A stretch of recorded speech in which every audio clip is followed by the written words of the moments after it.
நான் வந்து இன்றைக்கி சேப்பங்கிழங்கு இது வந்து எங்கள் ஆற்றுல காய்ச்சது ஆர்கானிக்கு.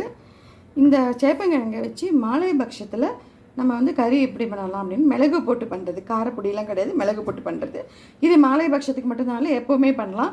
இதை வந்து ஒரு 3 இல்லை 4 சவுண்டு விட்டு வேக வச்சு காமிக்கிறேன். சேப்பங்கிழங்கு வெந்து உரித்து வச்சுருக்கேன். மிளகும் ஜீரகமும் வறுத்து நல்லா இந்த மாதிரி நைஸாக பவுட்ரு பண்ணி வச்சுருக்கேன். இப்போ வந்து எண்ணெய் 2 டீஸ்பூன் விட்டுருக்கேன். கடுகு காஞ்சோன்னா இந்த சேப்பங்கிழங்கை போட்டுடலாம். இப்போ இந்த சேப்பங்கிழங்கை போட்டுட்டு வதக்கும். இப்போ இது நல்லா கோல்டன் ப்ரௌன் வந்த உடனே உப்பு இந்த பெப்பர் போட்டு நம்ம மிக்ஸ் பண்ணி 2 மினிட்ஸ் வச்சுட்டு எடுத்துட வேண்டியதுதான். இப்போ வந்து சேப்பங்கிழங்கு நல்லா ரோஸ்ட்டாக எடுத்து சால்ட்டு நம்ம எடுத்து வச்சுருக்கிற மிளகு ஜீரகம் பொடி போட்டு ஆஃப் பண்ணி ஒரு 2 மினிட்ஸில் ஆஃப் பண்ணி. மாலையம் ஸ்பெஷல் சேப்பங்கிழங்கு